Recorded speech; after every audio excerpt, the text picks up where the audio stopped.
오늘도 우리 하나님이 함께 하심의 은혜가 예배하는 여러분들 가운데 임하시기를 주님의 이름으로 축복합니다. 2월을 맞이하면서 또 첫 번째 주일인데요. 1월도 어느덧 지나가고 이제 우리는 또 2월이라고 하는 새로운 시간을 맞이하죠.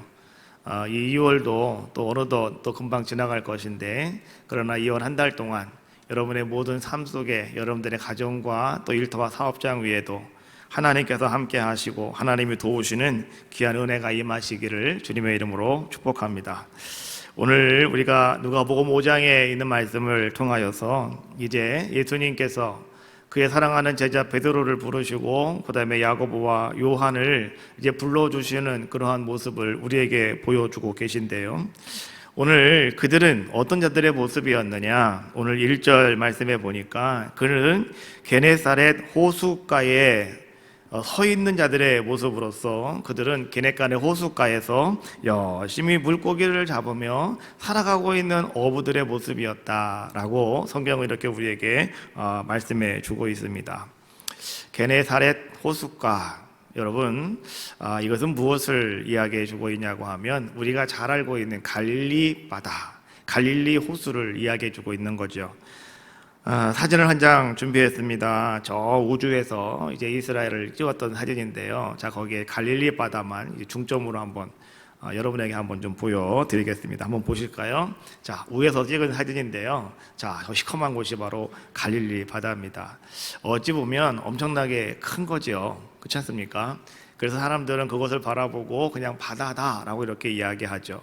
그러나 여러분, 바다라고 하는 것은요, 육지 안에 갇혀 있으면 그건 뭐예요? 바다가 아니라 호수일 수밖에 없는 거잖아요. 그래서 저 갈릴리 바다를 때로는 호수라고도 하고 때로는 바다라고도 이렇게 우리가 이야기하는 겁니다. 저 갈릴리는요, 이 갈릴리 호수는 이 두 가지의 이름을 더 가지고 있어요. 하나는 오늘 여기서 말씀해 주고 있는 게네사렛이라고 하는 이름도 있고요. 또 건너편 쪽에서는 뭐라고 부르냐고 하면 디베랴라고 하는 이름으로 또 이 갈릴리 호수를, 갈릴리 바다를 또 이름하여 부르고 있다라고 하는 겁니다. 흥미로운 것은 무엇이냐고 하면 마태나 마가나 요한은요, 오늘 죽어도 그들은 끝까지 이 갈릴리를 바다라고 이야기합니다. 성경 말씀을 보면 계속 그들은 갈릴리 바다, 갈릴리 바다 계속 이야기하는데, 누가는, 오늘 우리가 읽은 누가는 오늘 그 갈릴리 바다를 그는 계속해서 뭐라고 이야기하냐고 하면 그것은 호수다라고 이렇게 이야기를 합니다. 왜 그랬을까요? 뭐 이유는 많이 있겠지만은 평생 바다를 한 번도 보지 못한 사람들은 갈릴리 호수만 바라봐도 야, 이게 엄청나게 크구나, 이게 바다인가 보다 라고 사람들은 생각할 수밖에 없는 큰 호수였지 않습니까? 그래서 그들은 그냥 바다다 라고 받아들일 수밖에 없었겠죠. 그러나 누가는 어떤 사람이었냐고 하면 정말로 그는 아주 국제적인 안목을 갖춘 자로서 그는 의사의 일을 잘 감당하는 자의 모습이었습니다. 여러분 알고 계시죠? 누가는 이 바울 옆에서 바울을 이렇게 잘 치료하며 바울을 잘 도왔던 그런 사람이 바로 누가였지 않습니까? 그 사람은 직업이 바로 의사였습니다. 그러다가 보니까 오늘 이 사람은 여기저기를 막 다니는 사람이다 보니까 넓은 지중해도 바라보았을 것이고 아마 큰 바다도 아마도 그는 경험을 해보았겠죠. 그러다가 보니까 오늘 갈릴리 호수는 그냥 이것은 그냥 바다가 아니고 이건 호수다라고 이렇게 계속해서 누가는 그렇게 말하고 있는 것이 아닐까, 우리는 그렇게 한번 생각해 볼 수가 있습니다. 중요한 것은 그게 아니고요. 자, 오늘 중요한 것은 지금부터 이제 시작이 되어집니다. 오늘 예수님께서는 바로 그 갈릴리 호수에서 물고기를 잡던 세 사람의 어부를 만나셨고 오늘 그들을 예수님의 제자로 부르셨다라고 하는 것이 오늘 5장에서 우리에게 주고 있는 말씀인데, 그런데 예수님께서 그들을 만나시고 그들을 부르시는 그 시점과 다음에 그들의 상황이 상당히 중요하다라고 하는 사실입니다. 자, 2절에 있는 말씀인데 2절 말씀을 같이 한 목소리로 한번 같이 읽겠습니다. 시작. 호숫가에 배 두 척이 있는 것을 보시니 어부들은 배에서 나와서 그물을 씻는지라. 호숫가에 배 두 척이 있었다. 그리고 그 배 두 대를 대놓고 이제 그들이 지금 무엇을 하고 있다고요? 그물을 싣고 있었다라고 하는 것을 성경은 우리에게 이렇게 보여주고 있습니다. 그러면 요 대목을 딱 놓고 이제 우리가 한번 살펴보는 겁니다. 우리가 한번 그림을 한번 그려보는 겁니다. 자, 이 배 두 척은 아마도 고기 잡으러 나갔다가 이제는 금방 아마 들어왔던 배가 아닐까. 왜냐하면 이제 금방 들어왔기 때문에 그 배를 지금 열심히 싣고 있는 모습이 아니겠습니까? 그물을 열심히 싣고 있다고 하는 것은 뭐 이 사람들이 게을러서 어제 들어왔는데 지금 싣는 것은 아니겠죠. 어부들은 상당히 부지런합니다. 오늘 고기를 잡고 왔으면 오늘 배를 깨끗하게 정리해 놓고 그물을 깨끗하게 정리를 해놔야 되는 거예요. 그래야 또 내일 나갈 수가 있기 때문에. 그러니까 오늘 그들이 지금 고기를 잡고 와가지고요, 이제는 그들이 배에서 나와서 그물을 싣고 있었다라고 하는 이야기를 가만히 바라보면 첫 번째 우리가 유추할 수 있는 것은 뭐냐? 이 배는 나갔다가 금방 들어온 배다. 이게 들어온 지가 얼마 되지 않는 그런 배다라고 하는 것을 첫 번째로 알 수가 있고, 그 다음에 두 번째, 오늘 예수님께서 그 다음 절 말씀에 보면은 말씀을 전하신 다음에 예수님께서 뭐라고 말씀해 주고 있냐고 하면, 자, 내가 너희들의 배 좀 썼으면 좋겠다, 사용할 수 있겠느냐라고 이렇게 예수님께서 묻는 그런 장면이 나오고 있어요. 예수님께서 그 배를 사용하시겠다라고 한다면 우리는 이렇게 생각해 볼 수가 있죠. 그 배가 지난밤에 나가가지고 고기를 많이 잡아갖고 왔다면 그 배 청소도 해야 될 것이고 짐도 하역도 해야 될 것이고, 그렇다고 한다면 아마도 주님께서 그들에게 가가지고 내가 배 좀 쓰겠습니다 라고 말할 수가 있을까요? 아니겠죠. 그건 민폐를 끼치는 거기 때문에. 그래서 주님은 다른 곳으로 가실 겁니다. 그런데 마침 가보았더니 오늘 그 배는 아무것도 실려있는 것들이 없더라. 그냥 그 배는 그냥 일할 것이 아무것도 없는 배였다, 이런 얘기죠. 그래서 오늘 주님께서 내가 그 배 좀 사용하자라고 말씀해 주고 있는 거 아니겠습니까? 그것은 무슨 얘기입니까? 이 두 배는 빈 배였다라고 하는 것을 우리는 또 하나 유추해 볼 수 있다라고 하는 겁니다. 그러니까 이들은 말이죠, 빈 배를 가지고 그들은 아무 잡은 것이 없는 그 빈 그물을 그들은 어떻게 하고 있는 겁니까? 열심히 닦고 씻고 있는 그런 자들의 모습이었다. 오늘 성경에 나오고 있는 시몬, 그 다음에 야고보, 요한, 이 세 사람은 지금 어떤 그림을 보여주고 있습니까? 빈 배가 있어요. 그 옆에 서가지고 이들은 그 빈 그물을 어떻게 하는 겁니까? 물로 닦아가지고요, 이제 그것을 잘 정리하고 있는 뭐 이러한 그림을 지금 우리에게 보여주고 있다라고 하는 것이죠. 바로 그때 그들이 예수님을 만난 겁니다. 그리고 바로 그때 그들이 예수님의 부르심의 소리를 들었다라고 하는 것이죠. 오늘 예수님께서 세 사람을 만나시고 세 사람을 제자로 부르셨던 시점과 상황은 바로 그런 시점이었고 그런 상황이었다라고 하는 것을 성경은 지금 우리에게 이야기해 주고 있는 거죠. 어찌 보면 오늘 이들에게 있어서, 이 세 사람에게 있어서 그 시간은 자기들의 인생에 있어서 가장 최고로 정말 안 좋은 시간이었을 겁니다. 왜냐고 하면 어부로서 천명구겨지게 물고기 한 마리 못 잡아가지고 빈 배로 들어왔다라고 하는 것도 너무나 마음이 아프고, 그 다음에 그 빈 그물을 내가 지금 정리하고 있다고 하는 것도 얼마나 그들에게 마음 아픈 현실입니까? 사실은 창피한 거 아니겠습니까? 밤새도록 나가서 너희는 뭐하니? 누가 이렇게 말하지 않겠습니까? 어찌 보면 이들에게는요, 자기들의 삶에 있어서 최고로 실패했던 시간, 최고로 마음 아픈 시간, 바로 그 시간이 오늘 그들이 가지고 있는 바로 그 상황이었는데, 그런데 그때가 오늘 그들에게는 도리어 뭐가 되었다고요? 축복의 기회가 되었다라고 하는 것을 성경은 말씀해 주고 있는 겁니다. 우리는요, 살아가다 보면 여러분들 나는 뭐든지 할 수 있어, I can do, 이런 얘기 많이 합니다. 나는 다 할 수 있어, 하나님 나에게 능력 주신다면 나는 뭐 다 할 수 있어 라고 말할 수 있죠. 그러나 여러분, 내가 정말로 뭔가를 하지 못해서 정말 내가 그 무력감 속에 내가 절망하고 있었을 때, 내가 정말 이제 나는 안 되는가 보다 라고 여러분들이 정말 좌절하고 있는 바로 그 순간, 그 순간이 여러분들에게는 축복의 기회라는 겁니다. 오늘 제가 예배를 드리려고 앉아서 찬양하는 시간에 가만히 앉아 있는데요, 자꾸 내 마음속에 좀 뭔가 좀 우울함이 자꾸만 몰려오는 것 같아요. 그래서 왜 그런가요? 하나님, 왜 이렇게 하나님 마음이 아주 우울하고, 왜 하나님 마음이 자꾸 축축 가라앉고, 왜 그러는 거지요? 라고 제가 혼자서 막 기도를 했는데, 근데 하나님이 나에게 그런 마음을 주셔요. 오늘 예배하는 여러분 가운데 마음이 우울하신 분이 계시대요. 여러분, 괜히 뭔가 좀 절망스럽고, 괜히 좀 뭔가 힘이 들고, 그래서 그래, 오늘 교회나 가봐야 되겠다 하고, 여러분 오늘 이렇게 발걸음을 성전으로 옮기신 분이 오늘 있다는 거예요. 오늘 그분은요, 오늘이 기회입니다. 하나님께서 오늘 여러분들을 만나 주실 것이고, 오늘 하나님이, 오늘 주님이 여러분의 이름을 부르실 것이고, 오늘 그 마음 위로하시는 그런 귀한 시간 될 줄로 믿어요. 나 자신의 무력감을 내가 절감하고 있을 때, 바로 그때 제자들은요, 오늘 베드로, 야고보, 요한은 바로 그때 예수님의 신비한 능력을 경험하게 되는 겁니다. 오늘 이 시간 여러분들에게 그런 시간 되실 줄로 믿습니다. 특별히 마음에 무거움을 가지고 주님 전에 와서 예배하는 그런 분이 계시다고 한다면, 답답함을 가지고 정말 어떻게 할 수 없는 상황 속에서 어쩌면 좋을까, 이런 마음을 가지고 오늘 예배하시는 분이 있다고 한다면, 오늘 여러분들에게도요, 오늘 말씀과 같은 동일한 역사가 여러분들 가운데 나타날 줄로 믿습니다.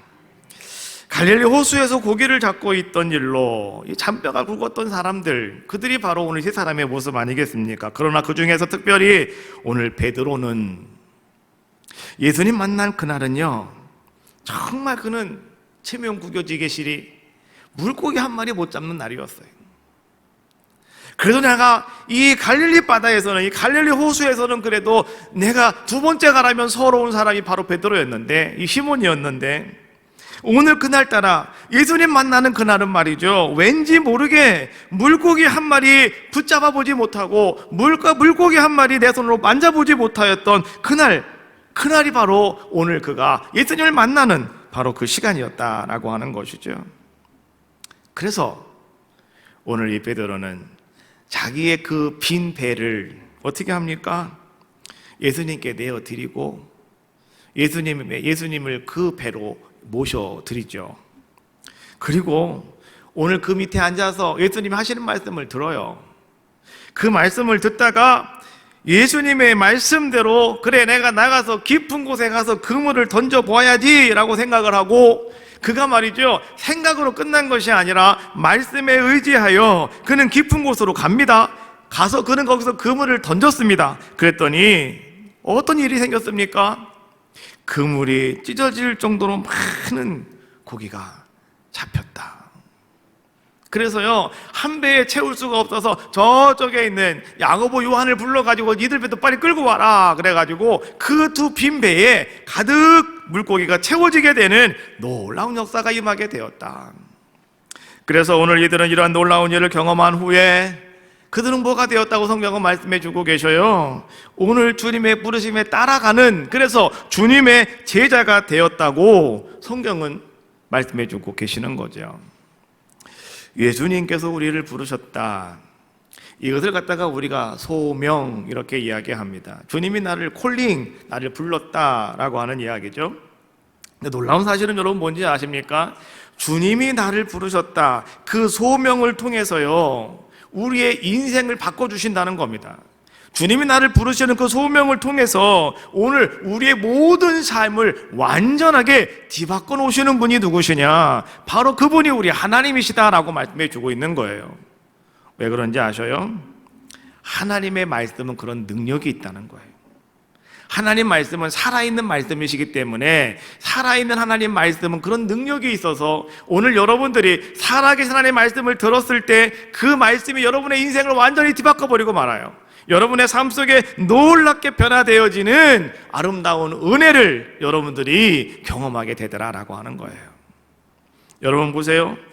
하나님이 말씀하시니 빛이 있으라 하셨더니 빛이 있었고, 하루하루 지날 때마다 온 천지가, 온 만물이 새롭게 창조되었다. 여러분 창세기 1장에서 나오고 있는 거 아니겠습니까? 1장 3절 말씀해 보니까 이렇게 말씀해 주고 계셔요. 하나님이 이르시되 빛이 있으라 하시니 빛이 있었고. 첫 번째 날입니다. 빛이 있으라. 하나님이 말씀하시니 빛이 생겼다는 거죠. 1장 6절 말씀해 보니까 하나님이 이르시되 물 가운데 궁창이 있어 물과 물로 나뉘라 하시고 라고 하나님이 말씀하셨더니 물과 물이 서로 나눠지더라. 그래서 말이죠, 이것이 이 두 번째 날이 되었다. 1장 9절 말씀해 보니까 하나님이 이르시되 천하의 물이 한 곳으로 모이고 묻이 드러나라 하시니 라고 말씀하시니까 정말로 물이 한 곳으로 모여 바다가 되어지고 묻이 드러나서 육지가 되었더라. 이제 그것이 세 번째 날이 되었더라. 성경은 그렇게 말씀해 주고 계셔요. 계속 성경이 우리에게 말하는 것이 뭔지 아십니까? 하루하루 창조하실 때마다 하나님은 말씀하셨다.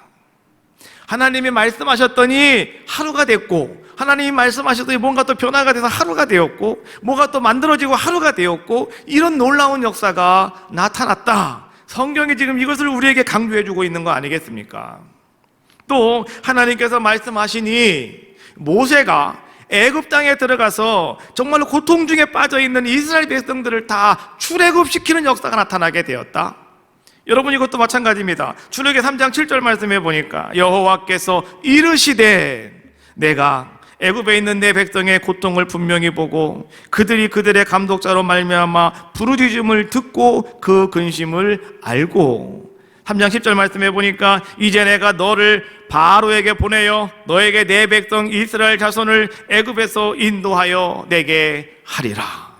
하나님은요 오늘 모세에게 말씀하셨다는 겁니다. 뭐라고요? 내가 내 민족 이스라엘 백성을 구원하라고요. 그랬더니 어떻게 했다고요? 모세가 이스라엘 백성을 구원하였다. 이것이 성경이 우리에게 주고 있는 말씀 아니겠습니까? 예수님이 이 땅에 오셔서 세례를 받으실 때 하늘로부터 소리가 났답니다. 이렇게요. 마태복음 3장 17절 하늘로부터 소리가 있어 말씀하시되, 자, 하늘로부터 하나님께서 이제는 그 공중 속에서 말이죠, 하나님이 말씀하시는 거예요. 뭐라고요? 이는 내 사랑하는 아들이요 내 기뻐하는 자라 하시니라 라고 말씀해 주셨다는 거죠. 그러므로 말미암아서 예수님께서는 이제는 사는 사람들 앞에 하나님의 아들로 인정받게 되었고 그가 메시아로 인정받게 되었고, 할렐루야. 이 놀라운 역사가 이제는 그렇게 나타나게 되었다. 하나님이 선포하셔서 이제는 하나님의 음성이 선포되어짐으로 말미암아서 사람들이 그 말을 듣고 아 그렇구나 깨닫게 되어지고 알게 되어지는 이런 일이 나타나게 되었다라고 말씀해 주고 있는 거예요. 여러분, 분명히 아실 것은 뭐냐고 하면 하나님이 이르시되, 하나님이 말씀하시되, 하나님의 말씀은 살아있는 말씀이라는 거예요. 하나님 말씀은 살아있다. 그래서 우리가 히브리서의 말씀에 보니까 하나님 말씀은 살았고 능력이 있어서 좌우의 어떤 날 생검보다도 예리하여 우리의 혼과 육과 골수를 찔러 쪼개기까지 하며, 이렇게 말씀해 주고 있잖아요. 하나님 말씀은 살아있다. 오늘 이것이 하나님 말씀이 이게 이 성경 말씀도 살아 움직인다니까요. 그런데 하나님께서 직접 우리에게 말씀하시는 그 말씀은 그냥 흘러가는 말씀이 아니고 죽어있는 말씀이 아니라 살아있는 말씀이 되더라라고 하는 거죠. 수많은 사람들이 모여 있습니다. 여러분처럼 이렇게 조용하게 말씀을 듣고 경청하고 있으면 조용하지만, 그런 사람들은요 모이기만 하면 웅성웅성 하늘 막 떠듭니다. 그렇지 않습니까? 막 여기서 소리 저 소리가 막 나요. 그럼 막 여기서 웅성 저기서 웅성, 정신이 없을 정도로 말이죠 막 소음이 막 들려옵니다. 그런데 여러분 잘 보십시오. 하나님의 살아있는 말씀은 그 수많은 사람들의 소음을 뚫고 갑니다. 사람들이 웅성웅성하고 있는 그 소리가 암만 크게 그 소리가 말이죠 우리 주변에 꽉 쌓인다 하더라도요 하나님 말씀은 살아있기 때문에 그 살아있는 말씀이 그 소음을 뚫고 우리에게 전달되어지는 거예요. 그래서 그 말씀이 오늘 여러분 삶 속에 여러분에게 그 말씀이 들어오면 여러분 어떤 사람이 되십니까? 여러분의 인생 가운데요 여러분의 삶 속에 어떠한 흔적을 남기게 되는 거예요. 그래서 하나님 말씀을 들은 사람들은요 뭔가 자기의 인생의 궤적을 가만히 바라보면 하나님의 흔적이 있어요.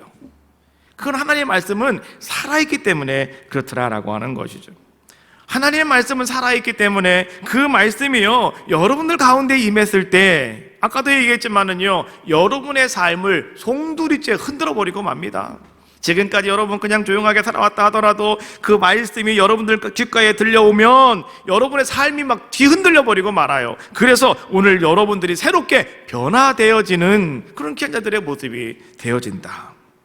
말씀을 듣고 여러분들이 그 말씀에 여러분의 귀를 기울이는 아름다운 삶을 살아갈 때 하나님은 여러분들을 그렇게 변화시켜 주셔요.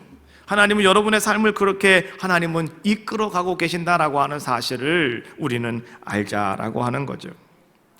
하나님의 살아있는 말씀은 오늘 여러분의 일상적인 삶으로 여러분 그 말씀이 막 들어옴으로 말미암아서요, 여러분들이 그 말씀이 내 귀에 들렸을 때 하나님 말씀은 살아있기에 여러분들에게 참된 자유라고 하는 선물을 허락하여 주십니다. 근데 그 자유라고 하는 것이 무엇이냐고 하면 이건 다른 것이 아니라 내가 철저하게 내가 하나님의 말씀만을 내가 따라가겠습니다, 내가 말씀만을 붙잡겠습니다, 이런 모습으로 오늘 여러분들이 정말로 이제 결단할 수 있는 그런 자유로움을 오늘 살아있는 하나님의 말씀은 여러분들에게 허락하여 주신다라고 하는 것이죠. 그래서 여러분들이 가지고 있는 어떤 것, 그 모든 것들을 여러분들은 과감하게 버릴 수 있는 그런 아름다운 자유함을 하나님은 여러분들에게 허락해 주신다라고 하는 거죠. 여러분 집에서 농 정리하실 때요, 여러분도 지금도 그거 아까워서 그냥 다 일로 갖다가 박아놓고 저쪽으로 갖다가 쑤셔놓고 저쪽에 갖다 걸어놓고, 근데 여러분 그거는요, 한 번 저쪽에 걸어놓은 것들은요, 그거 팽전 안 입어요. 그렇죠? 과감하게 여러분 내다 버릴 수 있는 자유가 여러분에게 있으셔야 됩니다. 그렇지 않습니까? 과감하게 버릴 수 있는 자유가 있는 사람은요, 정말 간단하게 사시는 거예요. 마음 편하게 사시는 거예요. 그렇잖아요. 입지도 않는 놈 맨날 들어야만 해놓고 말이죠. 그렇잖아요. 입지도 않는 놈 맨날 들어야만 해놓고 한 번도 안 입어요. 그러다가 다음에 되면 드라이 또 해야 된다니까 그거. 그래서 제가 가만히 보니까 입지도 않고 3번 동안 드라이만 한 옷이 있더라고. 내가 가만히 보니까.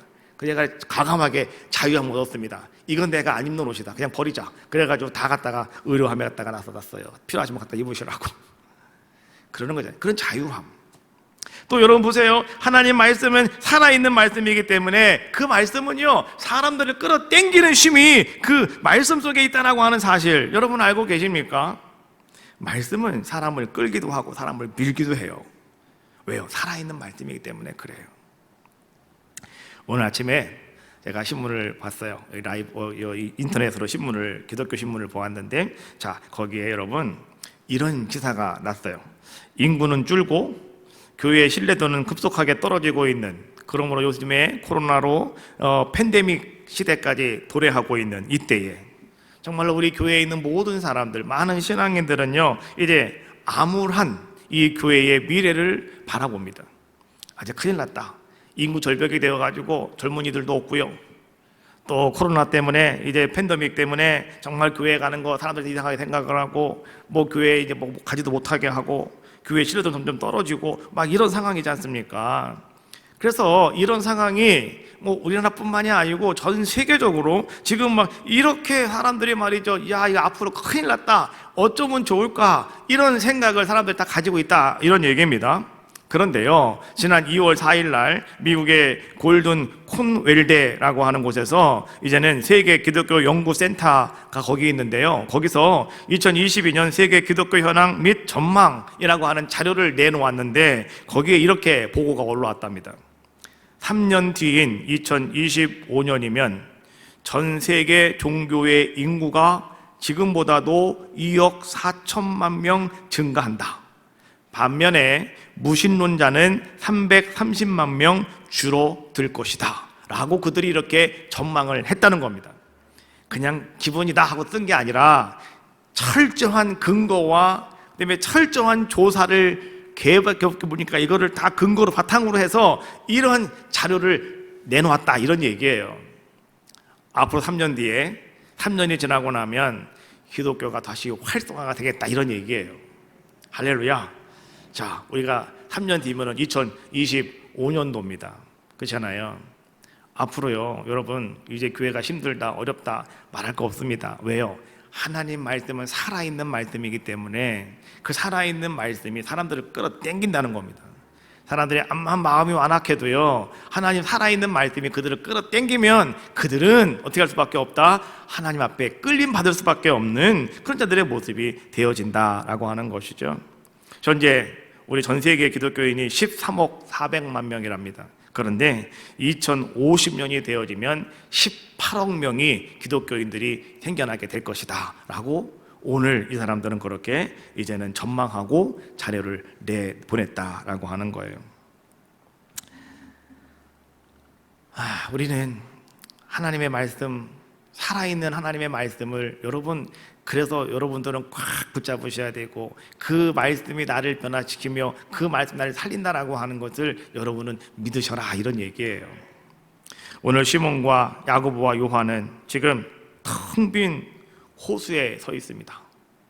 그들이 밤새도록 가서 고기를 잡았지만 이상하게 고기가 한 마리도 안 걸려 나왔다라고 하는 것은 그들이 생각을 할 때 이 호수가 텅 비었는가 보다.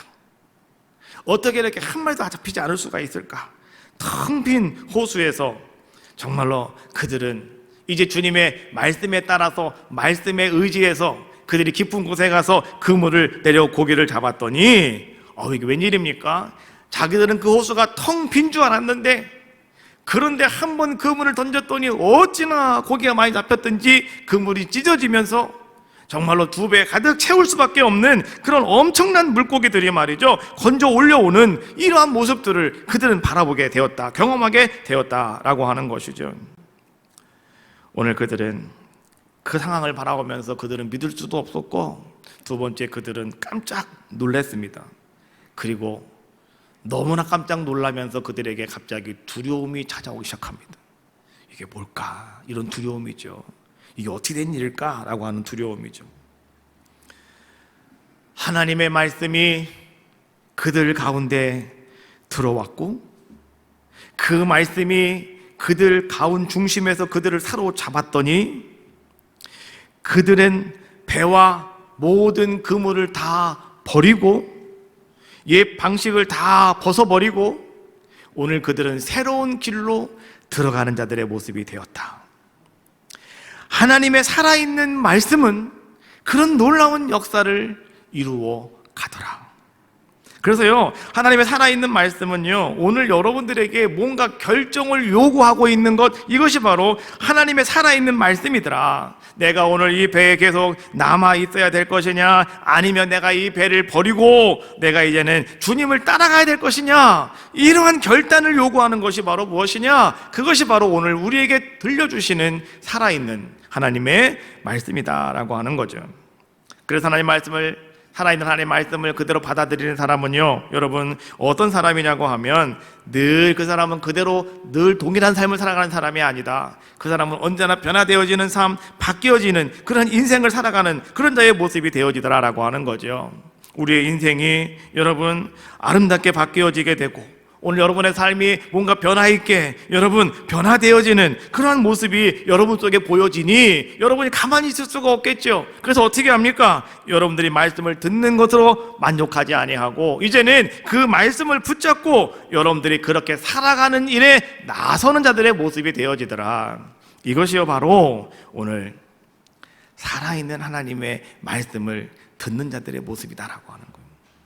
그들에게 하나님은 이렇게 지금도 역사하고 계시다는 거예요.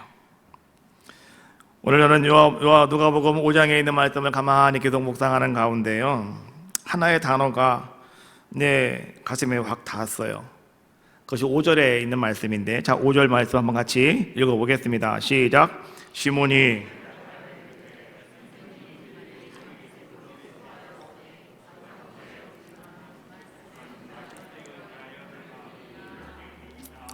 여러분들은 이 말씀을 읽으면서 뭔가 마음에 닿는 말씀이 한 가지가 있습니까? 저는 이 말씀을 계속 묵상하다가요, 제 가슴에 확 닿는 말씀이 뭐였냐고 하면 오늘 시몬이 하는 얘기예요. 선생님, 우리가 밤이 새도록 수고하였으되. 평상시에는 이 말씀이 그렇게 나에게 중요하게 다가오지 않았어요. 그냥 휙 지나가 버리고 말았죠. 왜냐고 하면 베드로가 고기를 한 마리도 못 잡았다. 아유 그래 안 됐다. 그래 고생했다. 그런데 오늘 그것이 그에게 수고라고 저는 생각하지 않았어요. 왜요? 한 마리도 못 잡았으면 너가 나가가지고 밤중에 아무것도 안 한 거지. 그렇잖아요? 수고가 아니라 그냥 가서 개인 시간만 때우고 온 거지. 그러니까 고기 한 마리도 못 잡았겠지. 우리는 그렇게 쉽게 생각할 수 있지 않습니까? 그래서 베드로가 고기 한 마리도 못 잡았다라고 하는 것에 대해서 베드로가 좀 나태했어. 베드로가 다른 데 신경을 많이 쓰고 있었어. 베드로가 다른 일을 아마 했었어. 뭐 이러한 모습들로 그냥 치부해버리고 마는 거 아니겠습니까? 그런데 오늘 제가 이 말씀을 다시 보고 다시 묵상하는 가운데 그래, 베드로 또 정말 수고했겠구나. 베드로가 정말 우리가 선생님, 우리가 밤이 새도록 수고하였을 때 그들이 그냥 했던 것이 아니라 정말 그들은 수고를 했구나. 여러분, 수고라고 하는 이 단어가요, 헬라어로 뭐라고 말하냐고 하면 코피아오라고 이렇게 이야기해요. 한번 따라해 볼까요? 코피아오. 이게 무슨 뜻이냐고 하면 첫 번째, 힘들게 일한다 이런 뜻이에요. 코피아오, 힘들게 일한다. 두 번째, 이 코피아오는요, 노동한다 이런 뜻이에요. 오늘 여기서 베드로가 정말 우리가 밤이 되도록 수고하였을 때 이 수고가 코피아오라고 하는 단어란 말이에요. 정말 힘들게 일했어. 나는 정말 열심히 노동했어. 여러분, 노동이 뭔지 아시잖아요. 정말 가서 열심히 일만 하는 게 노동이라고 그러잖아요. 나는 그렇게 했어. 그래서 나는 수고했어 라고 이렇게 이야기하는 거예요. 코피아오, 이것을 가만히 제가 계속 몇 번 읽다가 보니까 코피나네, 코피나요 이렇게 들리더라고요. 그렇죠? 코피아오, 계속 한번 해보세요. 코피나요, 코피나요 이렇게 들리는 것 같아요, 제가. 여러분, 코피는 언제 납니까? 진짜 힘들게 일하면 코피 납니다. 그렇죠? 정말 여러분 온 힘을 다해서 여러분 일하고 나면 코피 난다니까요. 여러분들은 언제 코피가 나보셨습니까? 혹시 여러분 교회 일 하시다가 코피 나보신 적이 있어요? 교회 일 하시다가 코피 나보신 적이 있으시냐고. 내가 교회 사명 맡아서 감당하다가 코피 나보신 적이 있습니까? 전에 어떤 장로님이 교회 오셔가지고 새벽에도 오시고 수요일 날도 오시고 금요일도 오시고 주일도 다 오시고 막 하시다 보니까 그분이 나중에 저한테 그러더라고. 목사님, 내가 정말 내 생전에 지금 코피나게 내가 신앙생활한 거 처음이라고. 정말 코피나게 신앙생활 해봤대요. 코피나게 새벽 예배 와서 계속하고 막 하다 보니까 코피가 날 정도로 막 그냥 코피가 정말 나더래요. 제가 용인에서 전도사 생활을 3년 반 동안 할 때 6개월 지나니까 그때부터 코피가 나기 시작하더라고요. 아침에 새벽 예배 나가려고 세수를 하려고 물만 닿으면 코피가 툭툭툭 떨어져요. 여주에 가서도요, 이제 13년 반 있으면서도요, 가서 뭐 새벽마다 차 운행하고 뭐 하고 아침 저녁부터 끝까지 막 다니다가 보니까 그냥 막 세수만 하려고 그러면 코피가 뚝뚝 떨어지는 거예요. 그냥 하여튼간 아침마다 코피와의 전쟁이에요. 코피와의 전쟁. 나는 그래서 무슨 병이 걸리는 줄 알았어요. 병이. 근데 그게 정말 피곤하니까 그냥 코피가 뚝뚝뚝 떨어지는 거예요. 우리 김용래 장로님께서 옛날에, 뭐 옛날도 아니죠, 이제 제가 11년 됐으니까, 그 10년 전에 오셔갖고 계속 새벽 운행, 차 운행을 계속 했다고요. 요즘에는 새벽에 차량 운행을 안 하지만 옛날에는 혼자 다 했다고요. 한 몇 년 동안 혼자 차량 운행 다 했어요. 근데 차량 운행도 여기만 갔다 오는 게 오는 길만 오는 게 아니라니까 쫙 갔다 오고 쫙 갔다 오고 막 그냥 사방군데를 다니면서 막 차량 운행을 했다고요. 근데 권사님이, 장모님께서 코피가 나신데 코피가 그냥 막 코피가 막 나와가지고 막 걱정이라고 막 부인께서 막 얘기하시더라고 나한테. 코피가 너무 많이 나온다고. 그래서 제가 피곤하구나. 그 새벽에 차량 운행 때문에 너무나 피곤하구나. 그래갖고 제가 그때부터 차량 운행 하지 마시라 그랬어요. 차량 운행 하지 마시라고. 그냥 좀 쉬시라고. 제가 여주서도요, 새벽에 차량 운행을 하다가 보니까 막 코피가 막 나는 거예요. 그래갖고 이러다가 내 남편 죽이겠다고 우리 집사람이 운전면허를 따가지고 새벽 예배 차 운행했다니까요. 3년 동안 새벽에 차 운행했어요. 새벽에 나 살리겠다고. 감사하죠. 그래서 그 뒤로는 제가 이제 코피가 안 나왔는데, 여하튼 간에 여러분, 코피가 나는 거는요 정말 수고하고 애쓰는 거예요. 그렇지 않습니까? 베드로가 갈릴리 바다에 가서 그날 밤에 나 코피 나요, 코피 아오, 이게 나는 정말 코피 아오, 나는 정말 그렇게 수고했다라고 하는 말은 나 코피 나게 열심히 일했다 이런 얘기예요. 그런데 고기 한 마리 못 잡았다. 저는 수고했다라고 하는 말이 처음에는 마음에 그게 와닿지가 않았는데요, 이 헬라어 원문을 가만히 묵상하다 보니까 이 말이 내 마음에 와서 부딪히는 거예요. 아, 그렇구나. 바로 그때 갈릴리 바다에 있었던 그 베드로, 내가 정말로 수고하였으되 라고 하는 그 베드로가 바로 오늘 우리들의 모습이구나, 바로 나였구나 라고 하는 거죠. 여러분, 코피나게 열심히 일했지만 아무것도 거둔 것이 없이 허탕만 치고 있는 베드로, 바로 그것이 오늘 우리들의 모습이 아니겠는가, 나의 모습이 아니겠는가라고 하는 것이죠. 뭐가 문제냐고 하면 내가 그렇게 코피나게 열심히 수고하고 애썼지만은 성과가 없다는 거죠. 뭔가 나에게 건져지는 것이 없는 것, 결과가 없는 것을 이야기하고 있는 거 아니겠습니까? 수고의 대가가 있다면 우리는요 아무리 여러분 코피나게 일하셔도요 피곤하지가 않아요. 재미가 있다니까요. 그렇지 않습니까? 뭔가 좋은 결과만 있다면 우리는 그 힘들지가 않은 거예요. 너무너무 행복한 거예요. 코피나도 행복한 거예요. 힘들어도 행복하단 말이죠. 여러분, 이런 얘기 있잖아요. 자식을 키울 때는 허리가 끊어져도 자식이 잘 되기만 하면 나는 괜찮다. 근데 문제는 뭐냐고 하면 내가 허리가 끊어지게 내가 자식을 잘 키워놨는데 이 자식이 장가 가고 시집 가더니 엄마한테, 아버지한테 말이죠, 못 본 척 하는 거. 이게 정말 힘들게 하는 거예요. 이게 허리를 2번 끊는 거예요. 허리를 2번 끊는 거예요 지금. 그렇지 않습니까? 열심히 내가 정말 일을 했는데 별 성과가 없다? 밤새 그물을 던졌는데 왜 그 그물에 고기가 없을까? 그래도 불행한 것은, 그래도 불쌍한 것은 뭐냐고 하면 그 결과가 없어도 다음날 아침이 되면 또 그 길을 걸어가는 것, 또 거기 나가서 그 일을 할 수밖에 없는 것이 오늘 우리들의 모습이 아닙니까? 라고 하는 거죠. 그럼 어떻게 될까? 이것으로 끝나는 것인가? 그런데 말이죠, 그 다음 구절을 한번 가만히 또 묵상하면서 말이죠, 내가 또 은혜를 받았어요. 그것이 뭐였냐고 하면, 말씀에 의지하여 내가 그물을 내리리다 하고 라고 하는 말씀이에요. 내가 코피나게 열심히 일했지만 지금까지 아무것도 결실을 거둔 것이 아무것도 없어요. 그런데 내가 말씀에 의지하여 그물을 내렸더니 어떤 일이 생겼습니까? 그 뒤에 보니까 말이죠, 엄청나게 고기가 많이 잡아서 심이 많아 그물이 찢어지는지라 라고 하는 말씀이 그 다음에 우리에게 보여주고 있더라라고 하는 거죠.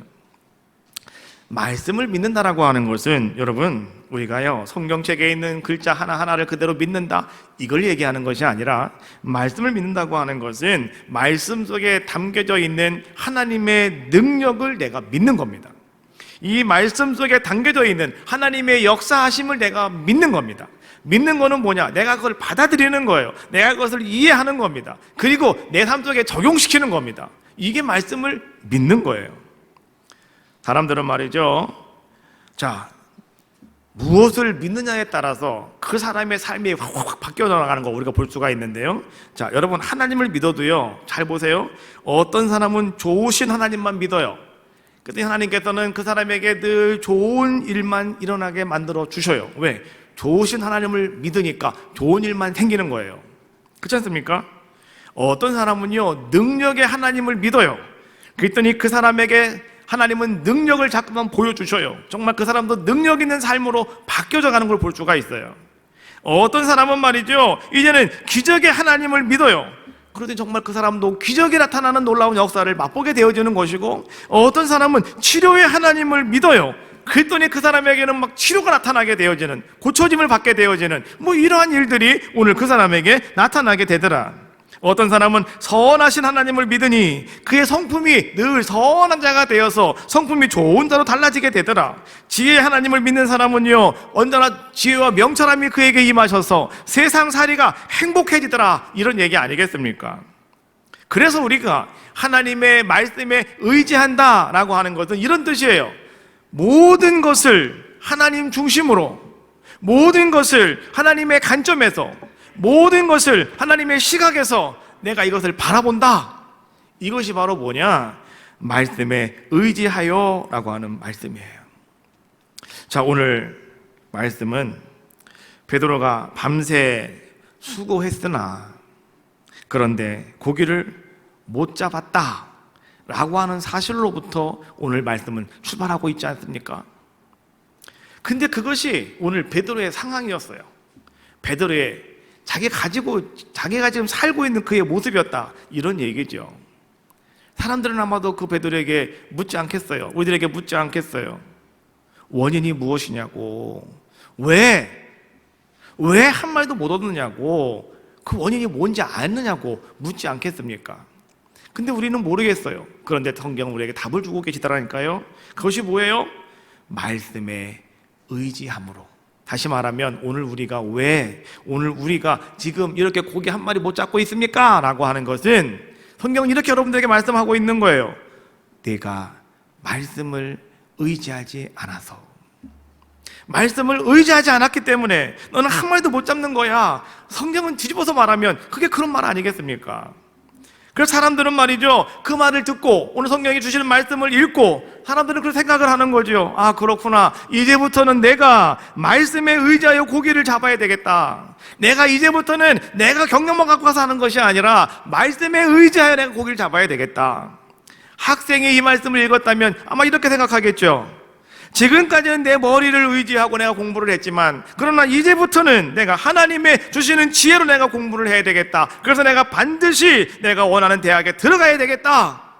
이렇게 생각하지 않겠습니까?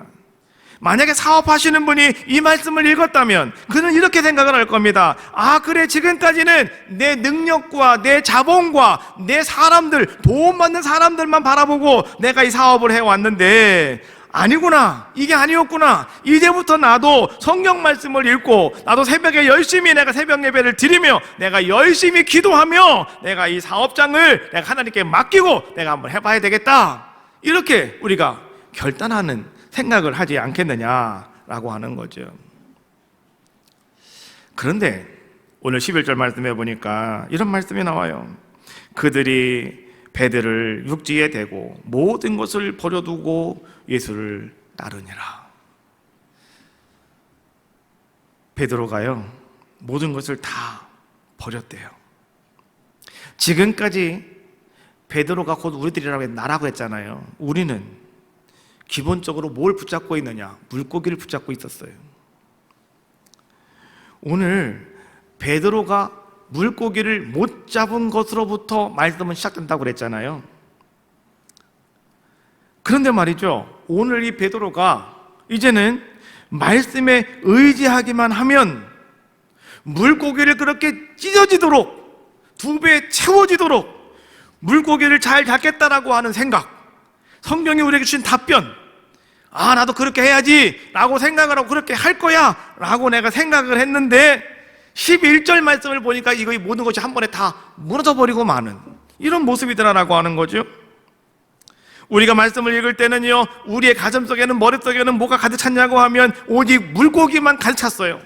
그래, 물고기를 잡아야 돼. 물고기야. 그래서 우리 가슴속에 물고기를 품었고, 여러분들은 말이죠, 물고기를 잘 잡는 방법이 무엇이냐? 성경이 말하는 것처럼 하나님의 말씀을, 주님의 말씀을 의지하는 거야. 그래서 우리는 말씀을 의지하는 법을 여러분들은 배웠다라고 하는 거예요. 그럼 이제 밖으로 나가서 여러분들 어떻게 하면 되는 겁니까? 그 방법을 사용만 하면 되는 거거든요. 그러면 여러분들도요, 이제 어떻게 한다고요? 많은 물고기를 잡을 수 있는 거 아니겠습니까? 많은 물고기를 걷어들일 수 있는 거 아니겠습니까? 그런데 11절 말씀해 보니까 뭐라고 말씀해 주고 있냐고 하면 그들이 배들을 육지에 대고 모든 것을 버려두고 라고 말씀해 주고 있어요. 모든 것을 다 버렸대요. 배도 버렸답니다. 힘들게 잡은 물고기도 버렸답니다. 마가복음에 보니까 아버지도 버렸답니다. 그리고 말이죠, 오늘 그들은 11절 마지막 절 말씀해 보니까 뭐라고 말씀해 주고 있냐고 하면 예수를 따르니라 라고 말씀이 끝나는 걸 볼 수가 있어요. 지금까지 물고기 하나 붙잡으려고 그렇게 끝까지 우리는 말씀을 붙잡고 왔는데, 말씀을 보면서 말이죠, 물고기 하나 붙잡아 보려고 우리가 그렇게 어떻게 했다고요? 참고 인내하고 끝까지 버텼는데, 오늘 마지막 절 말씀에 보니까 모든 물고기를 다 버리고 오늘 베드로가 예수님을 따라갔다라고 성경은 그렇게 마무리가 되어지고 있더라, 이런 얘기죠. 그러면 오늘 우리는 이 말씀을 통해서 오늘 베드로가 우리에게 지금 무엇을 말하려고 하는 것인가, 베드로가 여러분들에게 무엇을 전하려고 하는 것인가, 이것을 우리는 알아야 된다고 하는 겁니다.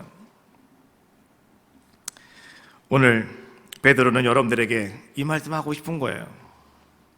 물고기보다 더 중요한 것이 있다. 오늘 누가가 여러분에게 하는 말씀은 그거예요. 여러분, 물고기보다 더 중요하고 더 소중한 것이 있습니다. 여러분, 그것을 아셔야 됩니다라고 이야기해 주고 있는 거예요. 그것이 무엇이냐? 그것은 바로 예수님이십니다 라고 말씀해 주고 있는 거예요. 그래서 모든 것을 다 버리고 예수님을 따라갈 수 있는 귀한 자의 모습이 되어줄 수가 있다라고 하는 거죠. 정말 예수님은 세상에 그 어떤 것보다도 가장 소중하시고 가장 귀하신 분이 누구십니까? 바로 그분이 우리 예수님이십니다. 예수님은 여러분 물고기보다도 소중하고요, 여러분의 사업장보다도 소중하고요, 그 예수님은요, 여러분 때때로 여러분들이 결혼하는 것 중요하지만 그것보다 더 소중하고 소중한 것이 바로 누구시냐? 바로 그분이 우리 예수님이시다라고 하는 거죠. 오늘 누가는 그것을 지금 우리에게 말씀해 주고 있는 거예요. 베드로는 그것을 깨달았다, 야고보도 그것을 깨달았다, 요한도 그것을 깨달았다. 그래서 그들은 배를 다 버리고 잡은 물고기 다 버리고 마가복음에서는 아버지까지 버리고 그들은 어떻게 했다고요? 예수님을 따라가는 자들의 모습이 되었다라고 말씀해 주고 계시는 거죠. 예수님 베드로를 부르실 때 이렇게 마태복음 말씀해 주고 있죠. 내가 너를 사람 낳는 어부가 되게 하리라. 여러분, 우리는요, 우리의 삶 속에서 열심히 물고기라고 하는 것이 지청하고 있는 것이 뭘까요?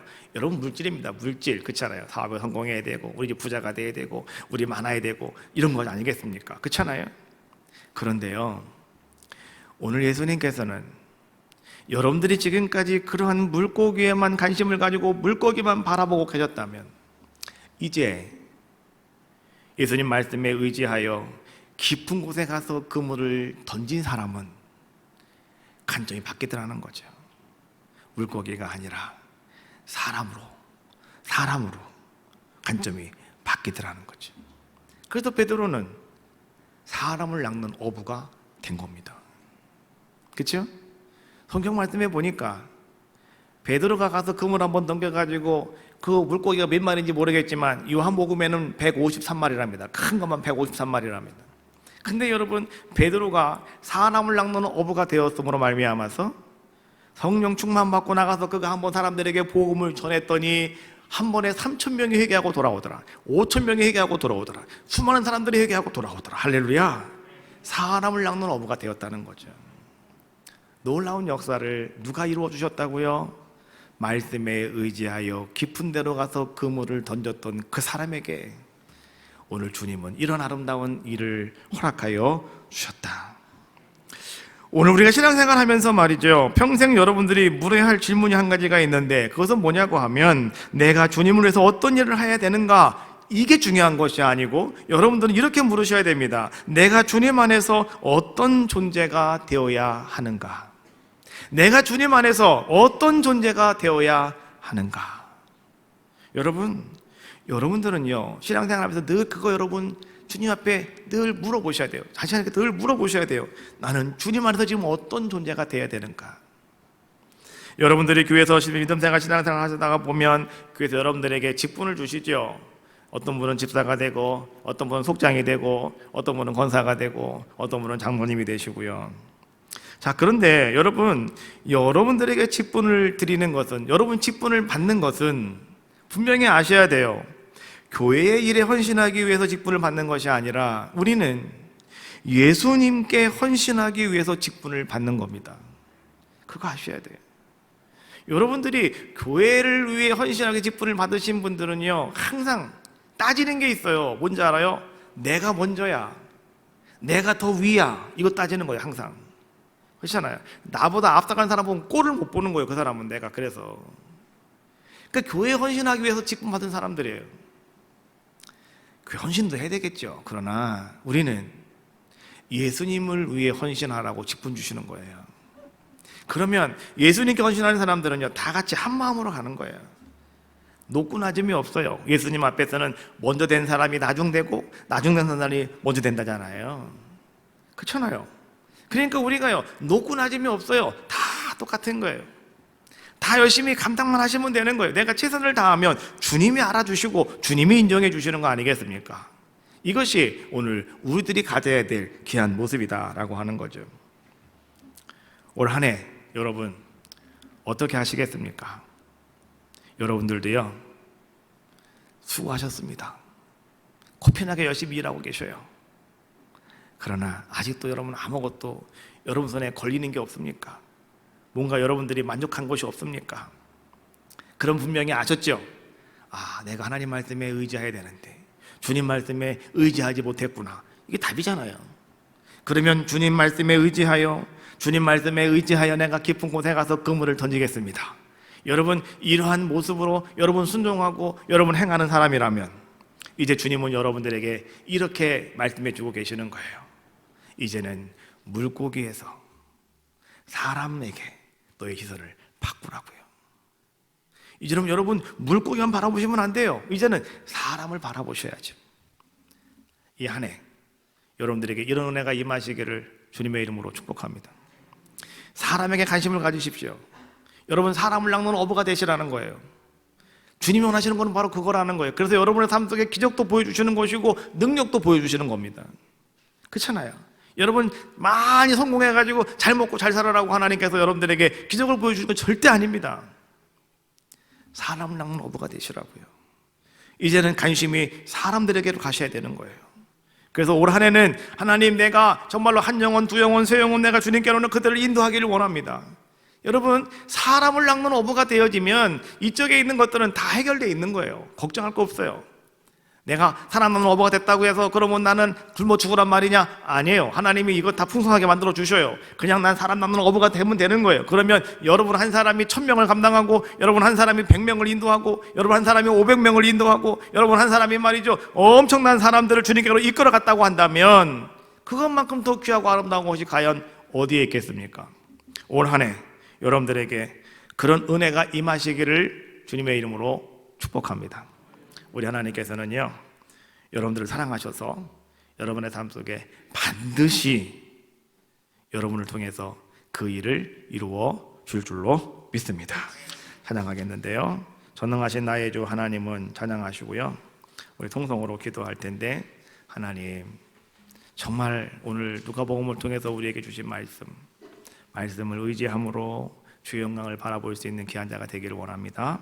여러분 기도하는 귀한 시간 되어주시기를 바라겠습니다.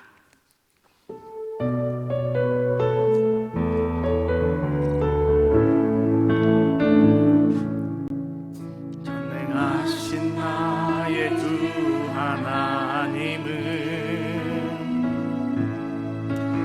믿지 못하실 일 전혀 없네.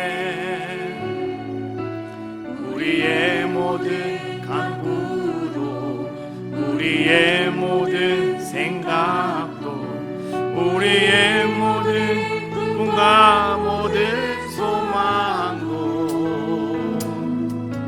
신실하신 나의 주 하나님은 우리의 모든 괴로움 바꿀 수 있네.